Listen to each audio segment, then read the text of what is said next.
Hello दोस्तों, आज हम एंगल ऑफ परपोज पढ़ेंगे। एंगल ऑफ परपोज क्या है? Minimum angle at which on object state to slide down an inclining plane. मतलब वह प्लेन जिस पे वह कोण या थीटा जिस पे कोई वस्तु अपना फिसलना या फिर फिसलना प्रारंभ कर दे, उसे ही क्या कहते हैं? Angle of repose. तो इस पे क्या है, मतलब जैसे हमने यहाँ पे रखा कोई वस्तु, यहाँ पे जितना थीटा पे ये क्या हुआ, घूमना या फिर चलना चालू कर दिया, यही हो गया इसका एंगल ऑफ रिपोज। तो इसमें क्या है, एंगल ऑफ रिपोज में वह थीटा, जैसे हम इस पे इतना थीटा किए तो चलना चालू कर दिया। हमने यहाँ पे पीछे देखा था एफ एल बराबर म्यू एस बराबर एन, तो इसी प्रकार हम यहाँ पे एफ एल बराबर म्यू एस और एन के जगह पर, मतलब एन है तो एन है, एन अगर हम देखेंगे तो इसमें एन बराबर क्या होगा, एम जी कॉस थीटा। ये क्योंकि ये कुछ थीटा पर, इसीलिए यहाँ पे क्या होगा, म्यू बराबर एम जी कॉस थीटा। तो एम जी कॉस यहाँ पे लिखेंगे एफ एल बराबर u m g cos theta, और यहाँ पे इस ये जो वजन होगा, मतलब इस पे जो फोर्स लगेगा गिरने में, वो होगा क्या, एम जी साइन थीटा। तो ये दोनों को बराबर कर देंगे, एम जी साइन थीटा बराबर mu s m g cos theta. तो टेन थीटा इसको साइन थीटा को इस मतलब कॉस थीटा को इस पर लगाएंगे तो साइन थीटा, एम जी से एम जी कट गया, तो टेन थीटा बराबर म्यू एस। कुछ ना समझ आया तो ये याद रख लो, टेन थीटा बराबर म्यू एस या एम जी साइन थीटा बराबर म्यू एस कॉस थीटा। तो फाइंड स्टैटिक फ्रिक्शन फोर्स, हमको इसको अब फाइंड करना है, मतलब बताना है। तो इसमें क्या है, यहाँ पे एक 37 डिग्री का कोण दे दिया है, म्यू एस 0.8 दे दिया है, 1.5 kg दे दिया है, एम जी साइन थीटा, मतलब इस पर लगेगा एम जी साइन थीटा। तो बनाते हैं। तो सबसे पहले इस पे नीचे आने का जो फोर्स लगेगा वो लगेगा एम जी साइन थीटा।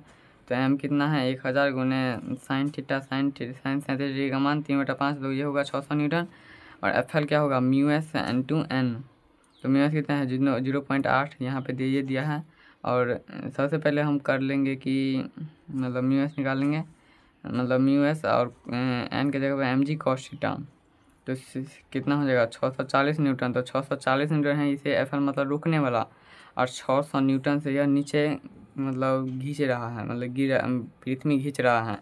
तो क्या हुआ, 640 ज़्यादा हुआ कि 600 ज़्यादा हुआ, 640 मतलब ये इसे रोकने वाला फोर्स ज़्यादा है और इसे धकेलने वाला, नीचे गिराने वाला फोर्स कम है।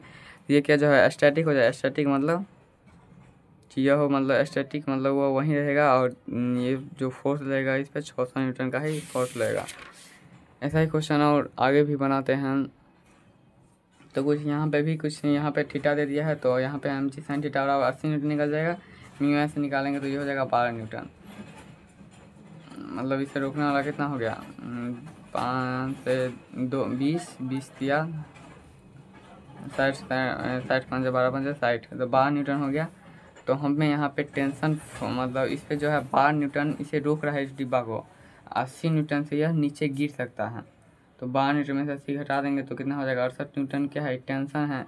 ये डब्बा यहाँ पे रुका ही है, तो हमें बताना है कि टेंशन पे ये रस्सी पे कितना भार लग रहा है।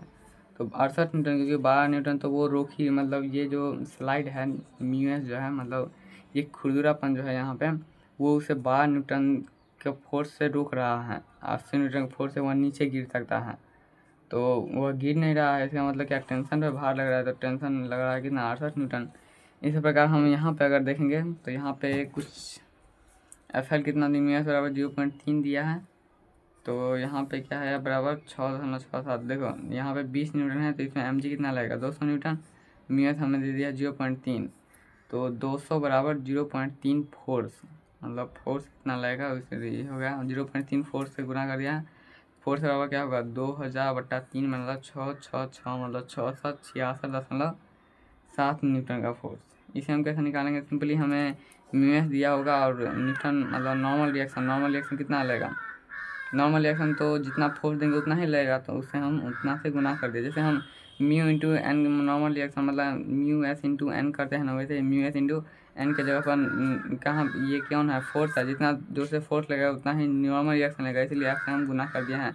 तो 2000 बराबर 0.3, तो यहाँ पे हो गया बराबर 667 न्यूटन।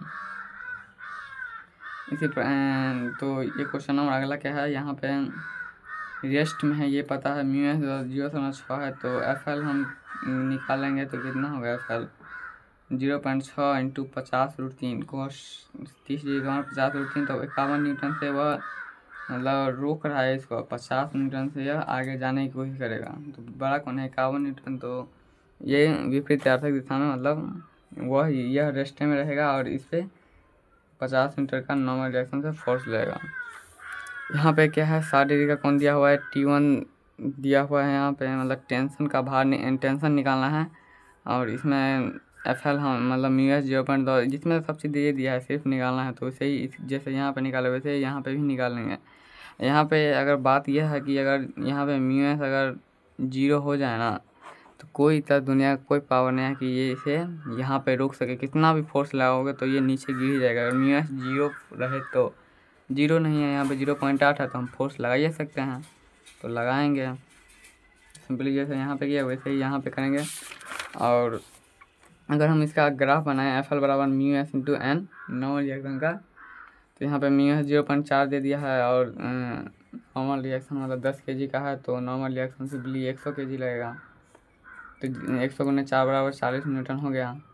तो इसका जो ग्राफ बनेगा ना F का ये वर्ग मतलब छोटी F और बड़ का F का, तो कुछ ये इस प्रकार का ग्राफ होगा। और अगले क्लास में हम करेंगे काइनेमेटिक्स। Bye bye.